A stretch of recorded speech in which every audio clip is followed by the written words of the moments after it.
Agora a questão é, se uma vez que Jesus não corresponde às suas expectativas, você se afasta dele, quem era o Senhor? Amigos, no podcast de hoje eu queria convidar vocês a verem a glória de Deus como algo maior do que vocês mesmos. Eu sei que provavelmente você já faz isso com a sua boca, com os seus pensamentos, mas talvez não com o seu modo de viver. A glória de Deus, ela é algo que começa, pra gente começar a explicar a glória de Deus, tem a ver com algo que está além do nosso entendimento. Esse é o princípio básico. A glória de Deus, ela é o nosso tesouro de grande valor. A glória de Deus é o motivo da nossa existência. A glória de Deus não é apenas o motivo da nossa existência, mas é o motivo da existência de todas as coisas. Só que a gente tem um problema muito grande. Nós pegamos essa glória majestosa e infinita e nós queremos reduzi-la à nossa vontade. Então a gente pega todo esse Deus soberano, magnífico, e queremos reduzi-lo às nossas expectativas. E a ideia é que nesse vídeo de hoje, talvez você mude a sua percepção sobre isso, porque talvez você esteja tentando manipular Deus. Não estou dizendo que você não ama, muito provavelmente se você clicou nesse vídeo, você ama Deus e está tentando amá-lo mais. Então eu espero que ao final desse vídeo, você entenda se você estava tentando manipular a esse Deus que você tanto ama. E justamente por Deus ser tão compassivo, ele não vem com a sua ira quando a gente tenta manipular ele, mas na maioria das vezes ele mostra a sua graça. E assim foi com um cara que vai ser crucial pro episódio de hoje, um cara chamado Pedro. Amigo, se Pedro foi escolhido como um apóstolo, mais do que isso, um apóstolo ao qual Cristo disse que edificaria a igreja com a ajuda dele, então você é capaz de seguir a Jesus. Porque Pedro, a Bíblia faz questão de mostrar todas as falhas de personalidade, as falhas de caráter de Pedro, que foram sendo tratadas pelo Evangelho. Então, se Pedro teve solução, todos nós temos. Pedro, na verdade, ele é uma grande carta de esperança para nós, seres caídos, de que Jesus não deseja pessoas prontas, mas ele deseja pessoas que estejam disponíveis a serem lavadas e justificadas por quem ele é. E Pedro, existem 3 episódios que eu vou falar aqui que ele tenta manipular as atitudes de Jesus. Então, ele amava Jesus, ele seguia Jesus, ele largou tudo por causa de Jesus. Mas, mesmo assim, ele ainda tinha na cabeça que era possível manipular o Rei dos Reis. O mesmo homem que falou que Cristo tinha superioridade, que era Jesus, o Cristo, Filho de Deus, da mesma boca desse homem saiu a tentativa de manipular as ações do Rei dos Reis. Como você vai dizer que alguém é rei e logo em seguida dá ordens a ele? E é isso que Pedro faz. O primeiro episódio que eu quero falar está em Mateus 16. Aqui é quando Jesus está dizendo que ele vai morrer, vai ser entregue aos pecadores, vai ser morto e depois vai ressuscitar depois de 3 dias. Né? Jesus está dizendo isso. A resposta de Pedro é assim, não, isso não vai acontecer não. Não vai acontecer não. Para, repreende isso daí, né? Quase que Pedro fala isso para Jesus. E aí Jesus fala assim, para trás de mim, Satanás. Porque tá tentando remover Jesus do centro da vontade de Deus. Mesmo que a vontade de Deus pareça dolorosa naquele momento, continua sendo a boa, perfeita e agradável vontade de Deus. E quando Pedro, sendo usado por Satanás, tenta tirar Jesus do centro da vontade do Pai, é isso que Jesus vai repreender, essa atitude. Então, nessa primeira atitude, Pedro tenta manipular Deus com uma boa intenção, entre aspas. Ele não queria ver seu amigo, seu mestre, seu rabi morrendo. Então, ele fala, não, você não vai morrer não, Jesus. E Jesus fala, vai para trás de mim, Satanás. Eu vou para a cruz, se essa é a vontade do Pai. Então, aqui a gente vê algo muito importante. Assim como Cristo submeteu à vontade do Pai, nós nos submetemos à vontade de Cristo. Não pode ser o contrário. E aqui é gerada uma tensão no coração de Pedro. Qual a tensão no coração dele? Jesus, o Senhor não é capaz de todas as coisas? Eu vi o Senhor realizar um monte de milagres. Então por que o Senhor vai ser morto, vai se permitir ser morto? Então a tensão que havia no coração de Pedro era, Senhor, eu conheço a tua grandiosidade.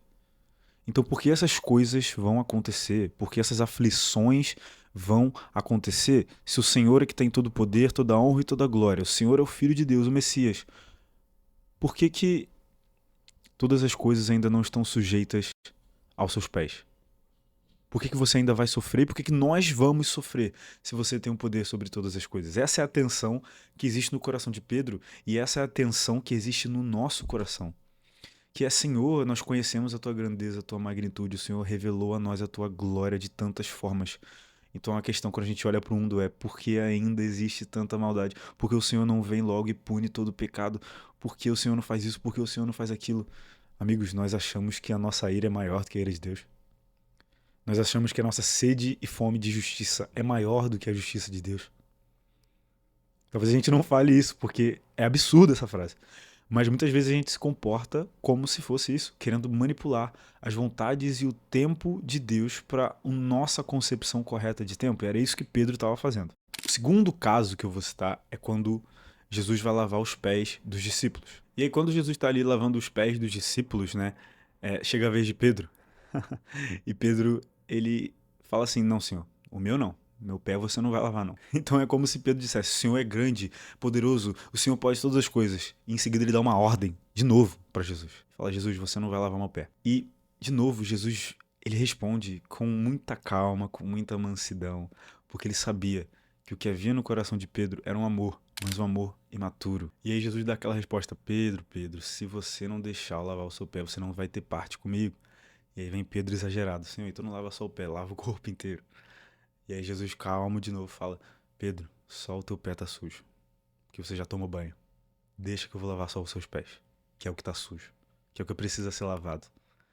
Então você vê esse ímpeto de Pedro de querer fazer as coisas pelo próprio braço, pela própria força, e o tempo todo Jesus com sua mansidão e humildade e graça mostrando para Pedro: Pedro, a vontade do Pai e a minha vontade, elas não são redutíveis às suas expectativas. Pedro, você não está me seguindo para que eu possa fazer aquilo que você acha correto. Na verdade, você está me seguindo para se submeter às minhas expectativas. E acreditem, amigos, a vontade de Deus ela é melhor, porque a própria Bíblia diz que ela é boa, ela é perfeita e ela é agradável, enquanto sobre nossos desejos está escrito que o nosso coração é enganoso e nos leva ao caminho da perdição. Então é uma escolha lógica sobre quem você vai confiar. E uma vez que você segue a Jesus, o que Jesus espera de você é você se submeter às expectativas dele e não que ele tenha que se submeter às suas expectativas que muitas vezes ele nem prometeu. Pelo contrário, Jesus promete uma vida de aflições, mas ele promete um ânimo que está além de todo entendimento, um ânimo que está baseado na vitória do Cordeiro de Deus sobre a morte e sobre o inferno. E é esse ânimo que nos gera um prazer, que permite com que a gente viva a vida tendo satisfação em Deus, apesar de qualquer outra ocasião. Então, aqui vamos chegar no auge da teimosia do coração de Pedro, eu diria que é, no caso, em Mateus 26. Em Mateus 26 acontece que Jesus ele é preso, né? A parte que ele vai ser preso, Jesus pega uma espada, corta a orelha do soldado, provavelmente estava mirando na garganta, mas aí ele, como ele era um pescador, não era um espadachim, ele errou e acertou a orelha. E aí Jesus vai lá, bota a orelha de volta no lugar. E a resposta de Jesus lá, se vocês puderem abrir, lá em Mateus 26, a partir do versículo 52, está escrito assim: Disse-lhe Jesus, guarda a espada, pois todos os que punham a espada pela espada morrerão. Você acha que eu não posso pedir a meu pai e ele não colocaria imediatamente à minha disposição mais de 12 legiões de anjos? Essa resposta de Jesus é muito boa, porque quando ele usa ali, né, mais de 12 legiões de anjos, eu imagino que ele está fazendo uma jogada de palavras, porque haviam o quê? 12 discípulos principais ali que seguiam ele, os discípulos mais próximos. E ele fala assim: eu tenho mais de 12, não é de 12 anjos, eu tenho mais de 12 legiões de anjos à minha disposição. Então, Pedro, eu não preciso que você me proteja, porque tudo que existe está sob minha servidão. Só que aqui tem um problema, porque lembra que eu falei que a tensão que havia no coração de Pedro era de que Deus era capaz, ele era glorioso, poderia todas as coisas, mas mesmo assim coisas ruins aconteciam. E essa tensão que ela é muito dolorosa. Porque é Deus, se o Senhor pode fazer todas as coisas, por que que o Senhor não faz?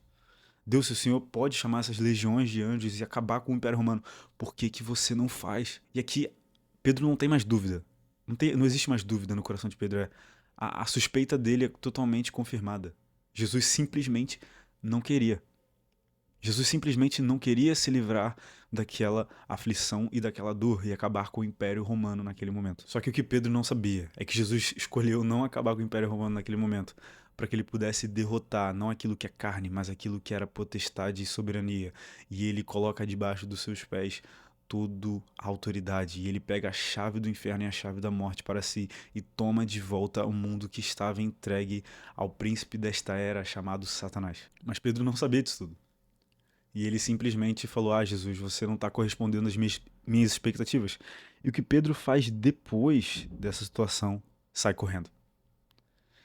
Então, quando Jesus realmente não corresponde às expectativas que Pedro tinha sobre ele, Pedro vai embora. Depois disso é o episódio que Pedro nega Jesus 3 vezes. Justamente porque Jesus não correspondeu às expectativas dele. Agora a questão é: se uma vez que Jesus não corresponde às suas expectativas, você se afasta dele, quem era o Senhor? Quem estava seguindo quem? Amigos, infelizmente aqui Pedro foi pego para Cristo, né? Literalmente.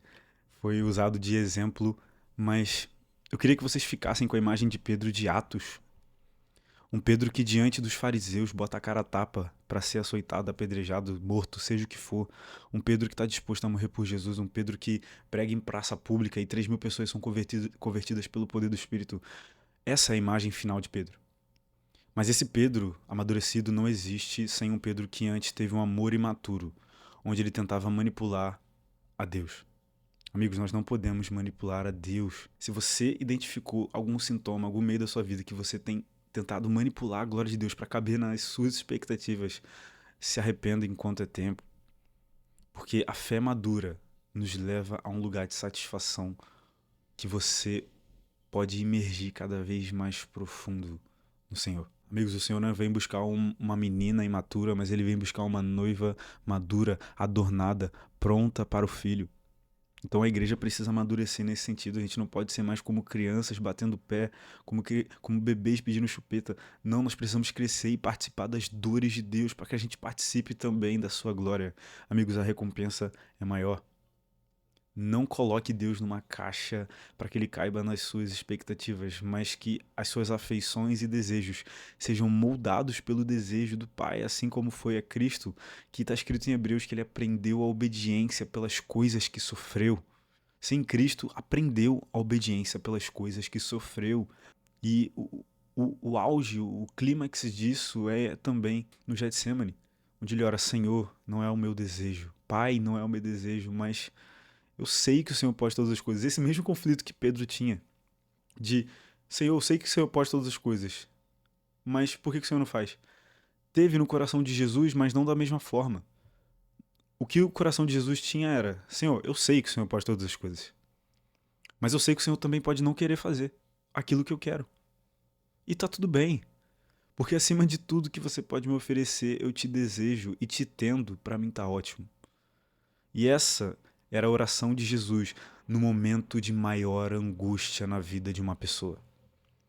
Então, amigos, existe uma satisfação que nós só vamos desbloquear, um prazer que nós só vamos desbloquear uma vez que nós entendemos que Deus não pode ser manipulado. Bom, é isso, meus amigos. Espero que vocês tenham entendido. E esse foi mais um episódio do nosso podcast Game por Jesus. E eu realmente espero que o Espírito Santo comova o seu coração e as suas afeições para que você entenda que a glória de Deus ela não é manipulada. E essa, inclusive, é uma das melhores notícias. Porque se a gente pudesse manipular Deus, ele não seria Deus. Nós seríamos Deus. E nós, sendo Deus, dá tudo errado. Como a gente já tem visto. Aqui tem mais um vídeo se você quiser ver. Peço que você se inscreva nesse canal para ajudar esse movimento a crescer e venha queimar com Jesus com a gente. Tá bom? Até semana que vem.